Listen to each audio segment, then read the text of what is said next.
મિત્રો, પાવાગઢના રાજાએ એક કાયદો બહાર પાડ્યો કે જેને પણ મહાકાળી માના દર્શન કરવા માટે પાવાગઢના પગથિયા ચડવા હોય એને પોતાનું માથું આપવું પડે. અને પછી કહેવાય છે કે માં ગઢ પાવાની કાળકાએ જે પરચો આપ્યો એ કાળજા કંપી નાખે એવો મહાકાળી માનો પરચો છે બાપ. પાવાગઢના પતઈ રાજાના પિતાશ્રી મનુ રાજા એ મહાકાળી માં સાથે વેણે વાતો કરતા. અને મનુ રાજાને એક નિયમ હતો કે તેઓ રોજ સવારે ઉગતા સૂરજની સાથે ચોખ્ખા ઘીની સુખડી બનાવી અને પાવાગઢના ડુંગરે માતાજીને જમાડવા જાય. ત્યારે એકવાર મનુ રાજાએ માતાજીને સુખડી જમાડી અને એટલું બોલ્યા કે હે માળી, આ તને ચોખ્ખા ઘીની સુખડી જમાડી છે તે તને પહોંચી તો છે ને? આમ એક દિવસ, 2 દિવસ, 3 દિવસ અને ચોથા દિવસે પણ મનુ રાજા સુખડી જમાડીને બોલ્યા, હે મારી ગઢ પાવાની મહાકાળીમાં, તને સુખડી પહોંચી તો છે ને? ત્યારે મારી ગઢ પાવાની કાળકા બોલે કે હે મનુ રાજા, એક 1.25 શેર ઘીની સુખડી જમાડે છે, એમાં તું મને 4 વાર તો પૂછે છે. તે તો ઘીની સુખડી જમાડી, પણ આ જગતમાં અમુક માણસો મને એના માથા પણ ચડાવવા વાળા પડ્યા છે. આ માતાજીના શબ્દો મનુ રાજાને ખોટા લાગ્યા અને તે માતાજીને વિવાદ કરે છે કે હે માળી, તને કોણ માથા ચડાવતું હશે, હું પણ જોઉં છું. પછી તો મનુ રાજાએ પાવાગઢના ડુંગરના પગથિયે લખી દીધું કે જેને મહાકાળી માનું માથું ચડાવવું હોય એ જ આ ડુંગર ઉપર પગ મૂકે, નહીતર કોઈએ ચડવું નહીં. આમ કરી રાજા ડુંગરેથી ઉતરી ગયો અને ત્યારથી 1 દિવસ, 2 દિવસ અને એમ કરતા કરતા 3 મહિનાના વાણા વાઈ ગયા. માણસ તો ઠીક, પણ કોઈ ચકલું પાવાગઢના ડુંગરે ફરકતું નથી. ત્યારે ગઢ પાવાની કાળકા વિચાર કરે છે કે આમાં કરું તો શું? પછી મહાકાળીમાં પાવાગઢથી સમડી બની ઉડતા ઉડતા આકાશ માર્ગે ચાલતા થાય છે. ત્યારે ગંધરૂપ મશાણ અને એની બાજુમાં બાબા બાળીનાથ તપસ્યા કરી રહ્યા હતા. રાતના 12 વાગ્યાનો સમય બન્યો અને માતાજી આકાશ માર્ગે ઉડતા ઉડતા જાય છે. ત્યારે બાબા બાળીનાથને અંતર ધ્યાનથી જોયું કે આહાહા, આકાશમાં કોઈ દેવી જાય છે. પછી તો પોતાના હાથમાં આંજળી લઈને હવન કુંડમાં ઘા કર્યો અને હવન કુંડમાં નાખતાની સાથે જ જમીનથી આકાશ સુધીની દિવાલ બની ગઈ અને માતાજી એ દિવાલે અથડાઈ અને નીચે આવ્યા. બાળીનાથ જેવો તેવો બાવો નથી, પણ જુગ જુગનો જોગી હતો અને દેવીને કહે છે કે હે દેવી, કેમ અત્યારે? ત્યારે ગઢ પાવાની કાળકા વાત કરે છે કે મારે અને મનુ રાજાને વિવાદ થયો છે કે મને માથું ચડાવે એવો માણસની શોધમાં હું નીકળી છું.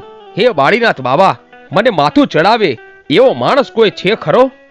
અને તે દી બાબા બાળીનાથે મહાકાળી માને એટલું કીધું, હે દેવી, ઉજ્જૈન નગરીમાં રાજા વિક્રમનું રાજ ચાલે છે. એ એક જ એવો પરાક્રમી રાજા છે કે એ તમને માથું ચડાવે, બાકી તો આ દુનિયામાં કોઈ પોતાનું મસ્તક ના આપે. ત્યારે સવાર પડી બાબા બાળીનાથ અને મહાકાળીમાં ઉજ્જૈન નગરીમાં આવે છે.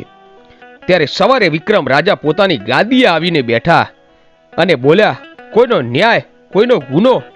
ત્યારે બાબા બાળીનાથ એટલું બોલ્યા કે હે મહારાજ, તમારા દરબારમાં કાળા માથાના માનવી અપરાધ કે ગુનો કરતા હશે અને ન્યાય માગતા હશે, પણ આજના દરબારમાં તમારી પાસે ન્યાય માટે એક દેવી આવી છે. પછી વીર વિક્રમ મહાકાળી માને જોતા જ ઓળખી ગયા અને લાકડી પડે આમ પગમાં પડી જાય છે. બોલો માં, આજે મારા દરબારમાં તમારે કેમ આવવું પડ્યું? મહાકાળી માં બોલ્યા કે વિક્રમ, પાવાગઢના ડુંગરે મનુ રાજા મને 1.25 શેર ઘીની સુખડી જમાડતા જમાડતા 3 વાર બોલ્યો.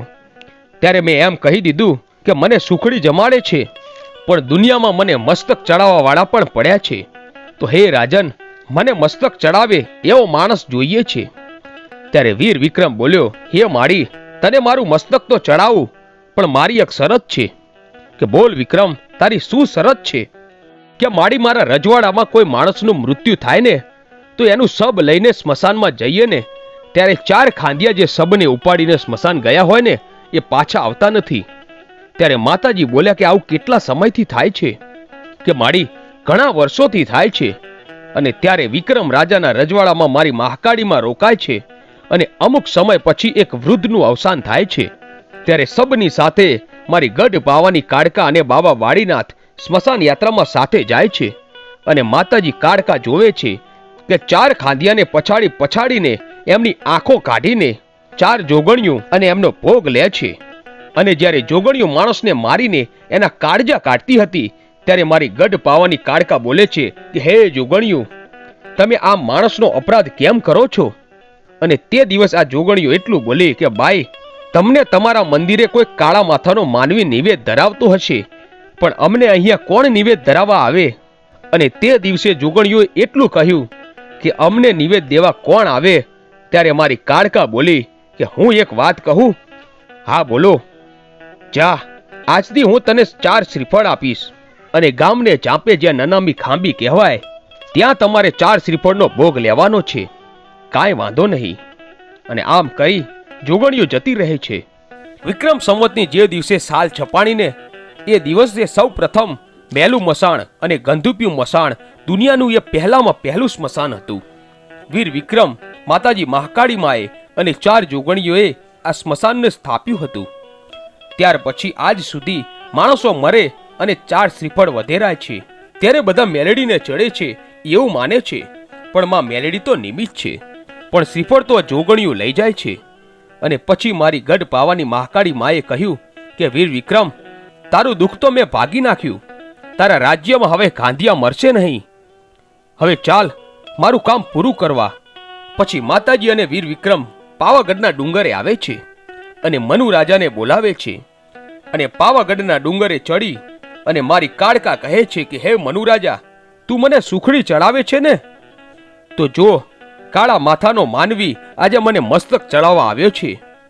ત્યારે મનુ રાજા કહે છે મારી ના હોય, પણ એટલું કહેતાની સાથે તો વીર વિક્રમ હાથમાં પોતાની તલવાર લઈ અને એક જ પળમાં પોતાનું મસ્તક કાપીને માતા મહાકાળી માના પગમાં ધરાવી દે છે અને પોતે ઢગલો થઈને નીચે પડે છે. મનુ રાજા કમકમાટી બની જાય છે. પણ મારી કાળકા એટલું બોલી કે હે મનુ રાજા, જો જગતમાં મને કાળકાને મસ્તક આપી દે એવા માણસો પડ્યા હોય અને જો એમને કમો તે મરવા દઉં ને તો કાળકાને બેસણું લાજે બાપ. પછી ગઢ પાવાનીમાં કાળકા વીર વિક્રમને સજીવન કરે છે. તો મિત્રો, આ હતો મહાકાળી માનો ઇતિહાસ. મિત્રો, આવા જ વિડીયો જોવા માટે આજે જ અમારી ચેનલ A1 ગુજરાતીને સબસ્ક્રાઇબ કરો. ધન્યવાદ.